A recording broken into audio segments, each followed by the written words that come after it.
Good evening, everyone. So, I am the first reporter of this group. My name is Graciel Aguanan Otor. So, I will be going to discuss the understanding cultural norms and values.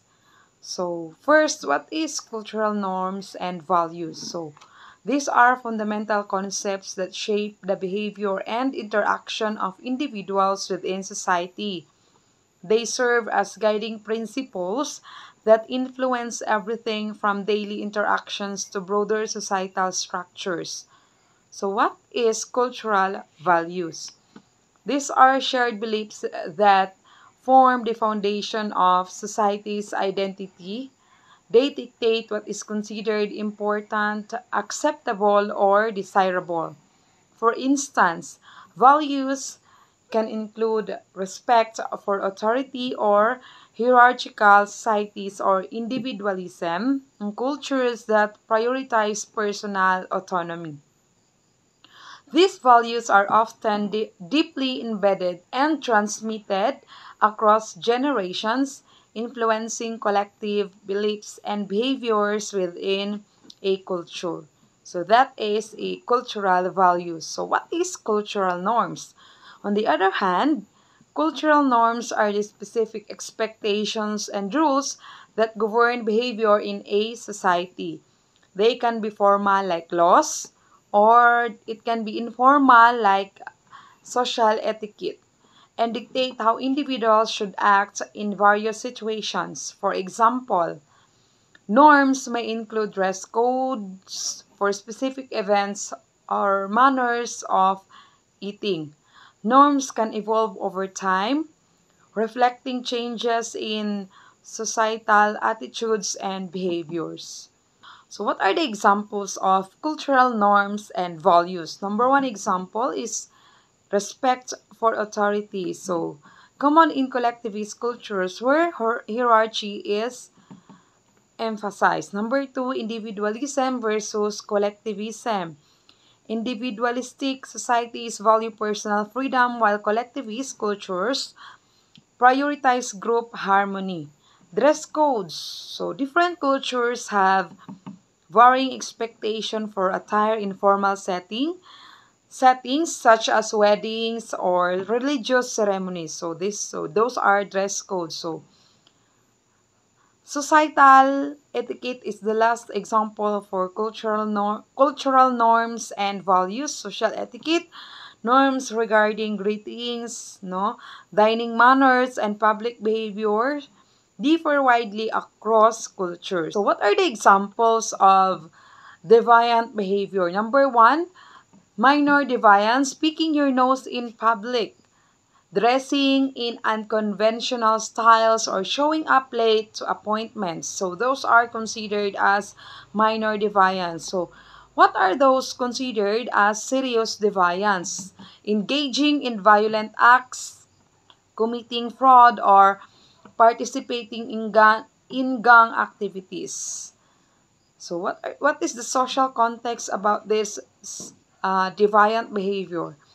So the perception of what constitutes deviant behavior can vary significantly across different cultures and time periods. For instance, suggests that no cultural practice should be questioned or criticized. Number two, cultural relativism. So this perspective allows for questioning and critiquing cultural practices, particularly in regard to human rights and ethical consideration. It recognizes that while culture should be understood on their own terms, some practices may warrant scrutiny based on broader ethical standards. So, cultural relativism has significant implications for fields such as anthropology, ethics, and international relations. So, what are the historical contexts of deviant behavior? So, historical context of deviant behavior involves examining how social norms, values, and reactions to behavior considered deviant have evolved over time. This exploration highlights the dynamic relationship between cultural expectation and individual actions. So what are early historical perspectives? No, number one, ancient civilization. No, the earliest records of deviant behavior can be tracked back to Mesopotamia, where laws were codified to regulate behavior and punish deviant. The Code of Hammurabi is a notable example, establishing strict penalties for various offenses, indicating that societies have long sought to define acceptable behavior and punish those who deviate from it. Number two, we have classical antiquity.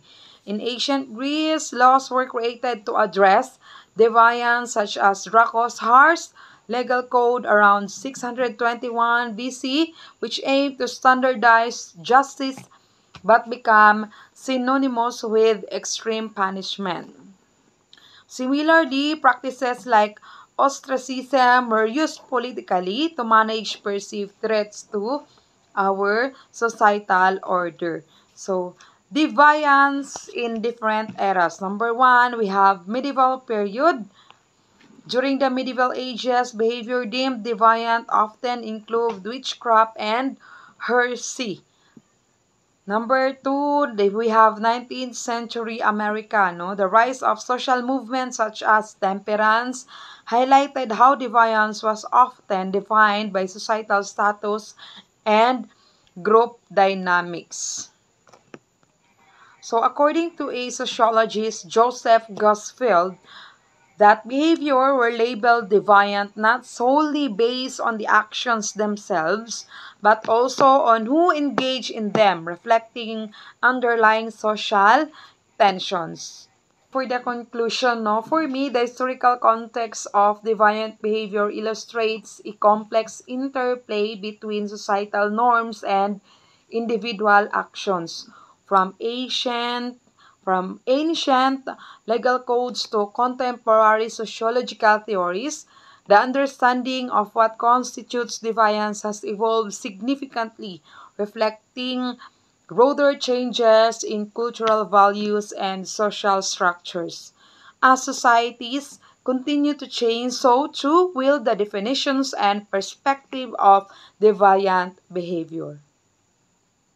The third factors of deviant behavior is socialization and social institutions. So socialization and social institution establish the framework for understanding acceptable and unacceptable behavior. So when individual fails to internalize or deliberately reject the norms, they may act in ways that society define as deviant. So additionally, media also has a big impact, no? Either reinforce societal condemnation of deviance or challenge traditional norms, influencing how deviance is perceived and enacted. So socialization and social institution like the family, the religions, the education, and also the media influence.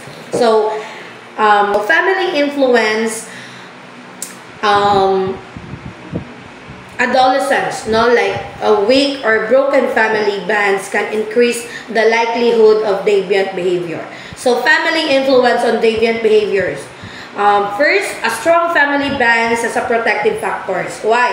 Strong family bonds are crucial in shaping an individual behavior and promoting conformity to societal norms. When children feel loved and supported, they are more likely to internalize positive values and adhere to a societal expectation.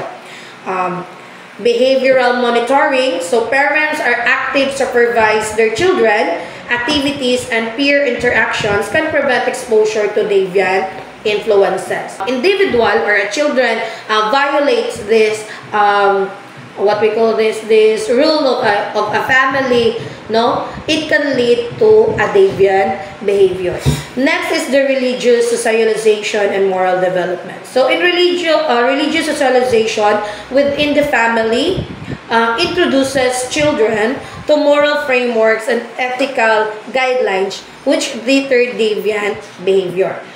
So, like sa religion, no, marami tayong tinitingnan in terms of the values and the norms. So religion often emphasize values like honesty, respect, and responsibility. So this principle discourage behaviors considered deviant in our society. So if you are a liar, you're not an honest person, you are a very unrespected person, or even an irresponsible person, it could be people labeled you as deviant. The second in socialization is the educational influence, or when the students or the children are going to school, no? So there is a role of the school in socialization. Schools are one of the most significant secondary agent of socialization. So teaching societal norms, discipline, teamwork, and respect for authority. So however, no, when students deviate from these norms, it can lead to both immediate and long-term consequences. Ano ba yon? Deviant behavior in school includes action that disrupt the educational environment or go against established rules and norms, such as first, bullying or aggression, truancy and tardiness, cheating or academic dishonesty, substance abuse, and school grounds. There is a social rejection and stigmatization. So students who engage in deviant behaviors are often rejected by their peers or their teachers. So these rejections can lead to first, social isolation. No, mag-isolate yung mga students, or the student may feel excluded, which can carburate feelings of anger or resentment. So negative, there's also this term, a negative labeling. No, may negative labeling na sila. So being labeled as a troublemaker or a delinquent can create a self-fulfilling prophecy, where the student internalize the label and continues the deviant behavior. Next is there is an impact to their academic achievement when in terms if the student can be labeled as deviant. No, so deviant behavior disrupt their learnings and reduce academic performance in several ways. First is classroom disruption.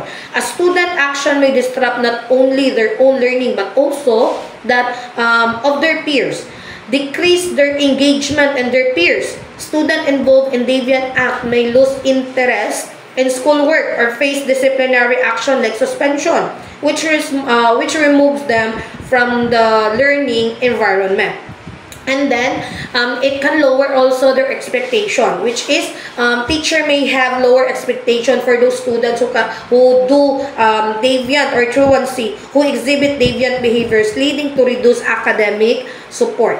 Is the media influence on deviant behavior. Ito talaga yung pinakamalaki ng factors what in terms in our deviant, because most of our children now is love on imitating or love on what we call this ginagawa nila yung kung ano yung mga nakikita nila or nababasa, because they are very interacted with the social media. So mass media, including the television, the films, and online platforms, is a significant agent of socialization or a significant factor of socialization.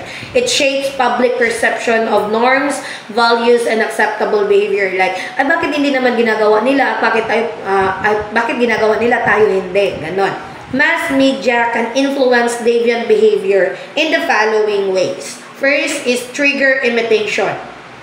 Exposure to deviant behavior in media, no? Example, violence, drug use, yung nakikita nila sa TV, can lead to imitation, particularly among impressionable audience like adolescents. No? Next is desensitization, or the repeated exposure to deviant acts such as crime or substance abuse can normalize this behavior, reducing the viewer's emotional response or sense of wrongdoing. Next is glamorization, or the media often portrays deviant behavior as a glamorous or rewarding, encouraging individuals to emulate this action. Example, there is a films that romanticize criminal lifestyle or rebellious acts can inspire viewers to mimic these behaviors. Individuals mimic deviant behaviors endorsed by their online communities or influencers. Example, nag-viral yung challenges that involve dangerous or illegal actions, often drawn widespread participation. So the four factors is the legal and political system, or when we say codifying our societal norms and the deviance. So, ano ba yung, so i-connect natin dun sa question ni Sir na, lahat ba daw ng laws are deviant? No, sige. Laws are codified societal norm. There are laws that is aligned with our what we call this norms, no? And there are laws also that that are not aligned in our norms. So legal and political systems formalize societal norms into laws, which outline acceptable and acceptable behavior. So these systems serve as a mechanism for regulating individuals and group behavior to maintain social orders. First, codification of laws. Laws often reflect the moral, the cultural, and ethical standard of our society. Example, theft is prohibited because it violates the principle of property or property rights. So, acts of violence are criminalized as they undermine personal safety and societal harmony. So that are the acts masasabi natin na it is a deviant both side of our norms and a deviant because of our laws or our constitution. Makers establish legal frameworks that dictate our societal expectation. So that is the third and the fourth factors of deviant behavior. Number 5 factor that contribute to deviant behavior is inequality. Inequality can contribute to deviant behavior by creating social and economic disparities that limit the access to resources, opportunities, and social mobility, leading individuals from marginalized group to engage in unconventional or unlawful actions as means of coping survival or expressing frustration with unjust system. So we have here the several studies that can contribute or that can say that inequality is part or one of the factors that contribute to deviant behavior.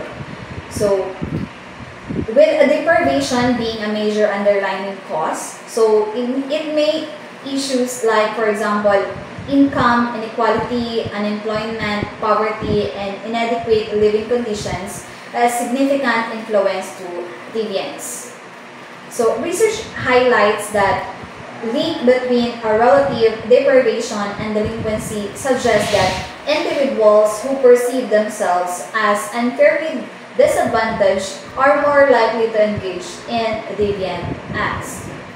Another one is measures of a relative deprivation include unemployment, poverty, income, inequality, and limited access to education and resources. Furthermore, a positive deviant, in contrast, highlights individuals who achieve better than average outcomes despite adverse conditions. For example, include low-income individuals attain a wealth or accessing preventive healthcare. Kumbaga, kahit pa sabihin natin ng konti lang naman yung ating nakukuhang mga income or ang yung trabaho natin is konti lang yung salary na nakukuha natin, pero nakaka-access pa din tayo sa mga healthcare, nakakabili pa din tayo ng ating mga basic needs or yung mga wants natin. So, however, behavioral sciences lack a clear criteria for defining a positive deviance for using such behavior as intervention tools. So, additionally, research indicates that workers are more likely than managers to justify ethically questionable behaviors. If influenced by societal factors like power distance, masculinity, and social inequality. This finding suggests that Merton's theory of social structure and contemporary anime theory are complementary rather than opposing. Another factor that can contribute to deviant behavior is social reaction perspective. Social reaction perspective, it suggested that deviant behavior arises when individuals are labeled as deviant by the society. It can cause or causing them to internalize this label. So face social stigma and potential engage in further deviant acts due to limited opportunities for a positive social integration. So social reaction perspective views deviance as a result of social interaction between individuals and various audiences, such as peer groups, onlookers, and formal social control agents. It emphasized that deviance is labeled, applied to some individuals but not others. It focusing on psychological and social impact on those labeled as deviant. The root cause of this theory traced back to George Herbert Mead, who worked on appellate justice, and Irving Goffman, concept of stigma, which explore how marginalized a group are discredited and isolated.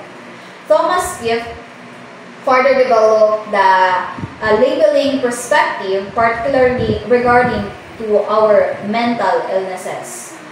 It introducing the idea of residual rule-breaking behavior that easily categorized but prone to being labeled as mental illness.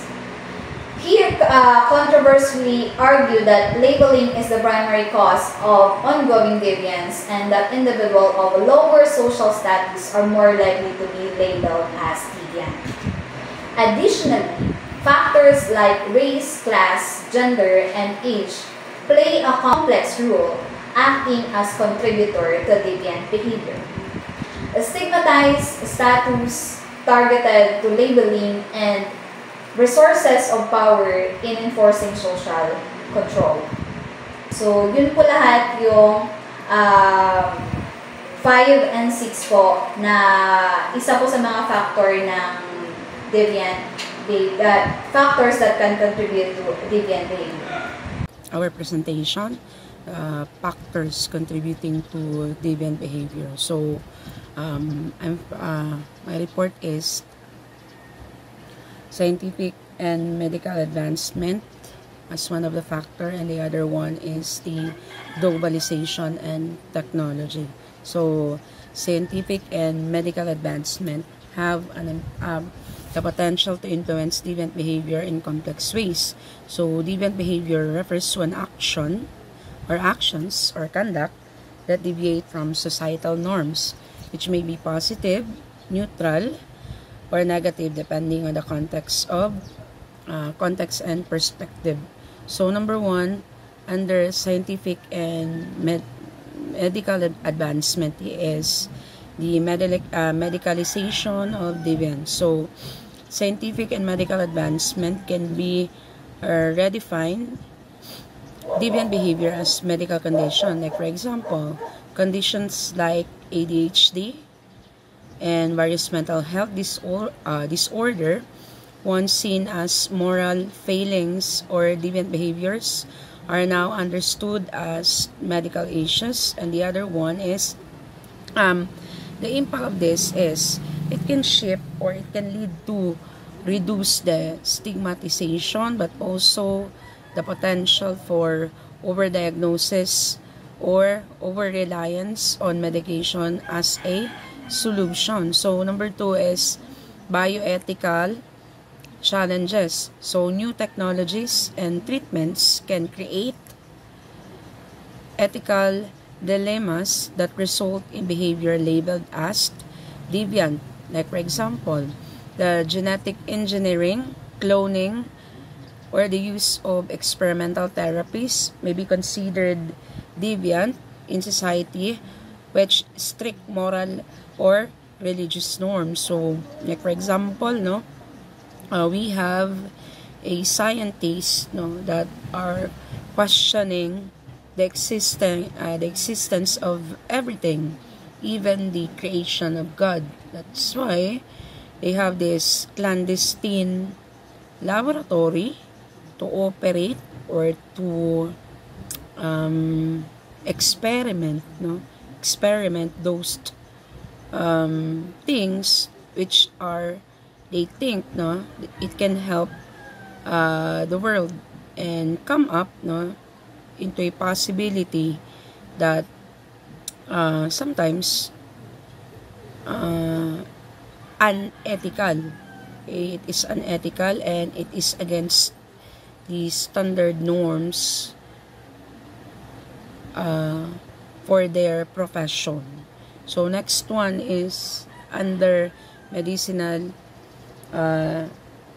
aspect is the enhancement and performance pressure. So advancement in medicine and biotechnology can encourage deviant behavior through enhancement. So for example, the use of performance enhancing drugs in sports. Okay, like using the what they call this one is the drugs, to which it can elevate the performance of the athletes, and cognitive enhancers in academics or plastic surgery for aesthetic purposes. So the impact of this is the behavior may deviates from norms and ethical guidelines, especially when they provide unfair advantages or risk harm. Next one is the increased accessibility to dangerous substances. Scientific advancement can inadvertently enable deviant behaviors like the synthesis and distribution of new psychoactive substances or misuse of prescription of drugs. So the impact of this is this innovation can lead to substance abuse or dependency or drug dependent, and somehow related to criminal activities because it can affect the rational thinking of an individual. And next one is the misuse of technology. So technological advancement in medical field can be explored for deviant purposes, like for example the cyber theft of medical data, illicit organ trafficking, or unauthorized use of medical technologies. And this can erode the trust in medical systems and raises concerns about regulations and oversight. So next one, last one, under medical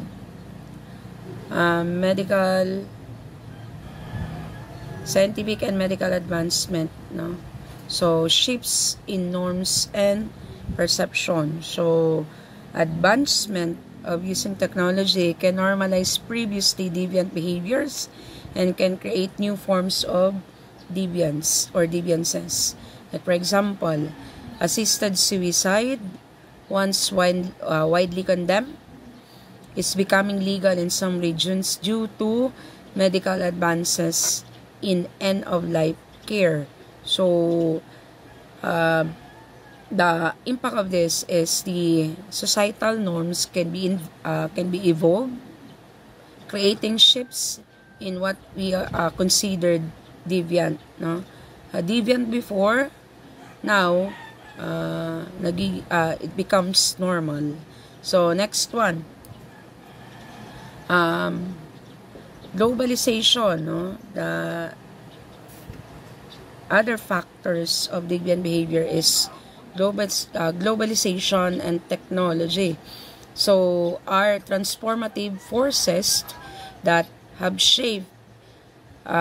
reshaped societies and cultures worldwide. However, these factors are contribute to deviant behavior by altering norms, creating new opportunities for misconduct, and introducing ethical dilemmas. So, number one, under globalization and technology is a cultural clashes and norms conflicts. So, the impact of this is the globalization brings diverse cultures into closer contact, often causing conflicts between differing societal norms, which is what is acceptable in one culture may be deemed deviant in another. Like for example, practices like polygamy or child labor might be normalized in certain cultures but viewed as deviant in others. Another one is eating dogs, no, as part of their ritual or culture that implicates a big problem. Like for example, in the Philippines, we have posts. Okay, if other tribes or other cultures are practicing eating the meat dog, okay, it is considered as illegal in our law.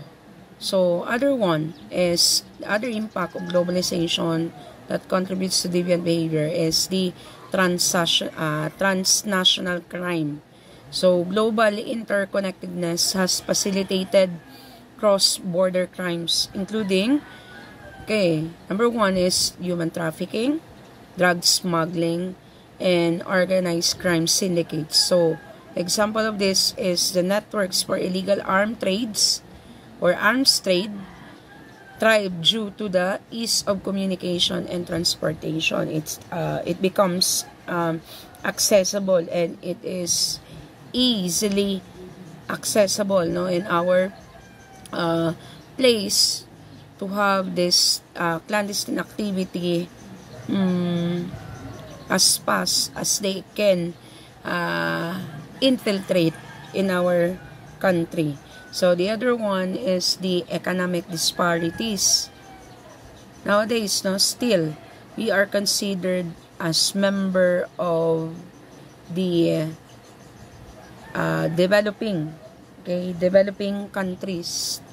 Okay, Philippines is considered one of the developing countries. So technologies, or using technology can contribute to deviant behavior, like for example the cybercrime. Okay, so the digital age has created new forms of deviances, including hacking, identity theft, cyberbullying, and ransomware attacks. So frequent or the most common here in the Philippines is the phishing schemes, target unsuspecting individuals worldwide, leading to financial loss and personal harm. So, getting the money from someone by using the technology is illegal but common here, especially in the Philippines. And the other one is the privacy violation. So, another example here is the prevailing of this what we call privacy law or privacy act. So advanced surveillance and data collection technologies often lead to breaches of privacy, creating ethical and legal concerns. Like for example, unauthorized use of personal data by corporation or individuals for profit or exploitation. So it is a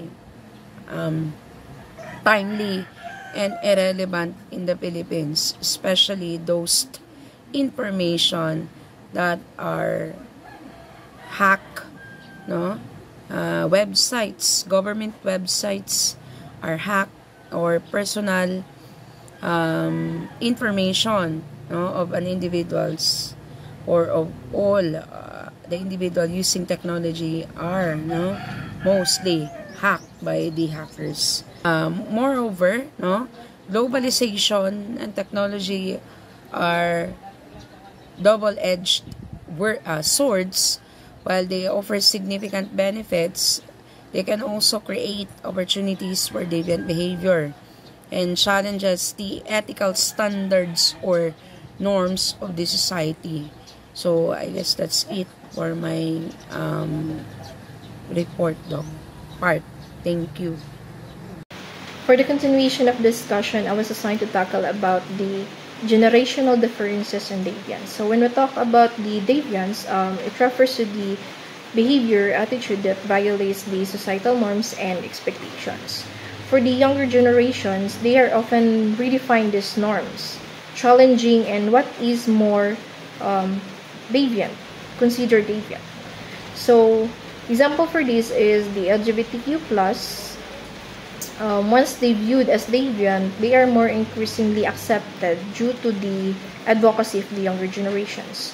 So we have the factors driving generational changes. So we have cultural evolutions, social movement, and of course educational shifts. So when we talk about cultural evolutions, access to information and global perspective. So example for this is the social media, which is most common for our younger generations nowadays. They are more increased exposure, diverse experiences, and of course the identities. Social movement, this could be referring to the civil rights and LGBTQ plus advocacy, which have been normalized. So this will be also based on the study of Hodge 2015. So for the educational shifts, this could be a curriculum emphasizing the diversity and inclusivity. So in the historical context, homosexuality is classified as mental illness. So the pride movement and the advocacy shifted public perception. So today, same-sex marriage is legal in many countries. And the LGBTQ plus representation in media is more growing. So what will be the role of younger generations? So specifically the millennials and Gen Z are significantly more likely support the LGBTQ rights based on the research. So we have also the theoretical perspective, labeling theory according to Becker 1963, conflict theory, and of course generational replacement theory. So all of this are included for the perspective specifically to the generalization differences and deviance. So in conclusion, generational differences significantly influence the societal perceptions of deviance. Younger generation, with the access of broader information, cultural diversity, and involving education, challenge redefine the established norms. So this dynamic process has driven societal progress as seen in changing the attitude towards the LGBTQ plus rights and the other previous stigmatized behavior. So sociologists emphasize that deviance is a social construct involving the cultural, political, and generational shifts. So as a younger generation, advocate for the inclusivity and equity, they reshape the societal norms and highlighting the needs of open-mindedness and adaptability to foster progress. That would be all. Thank you for listening, ma'am and sir.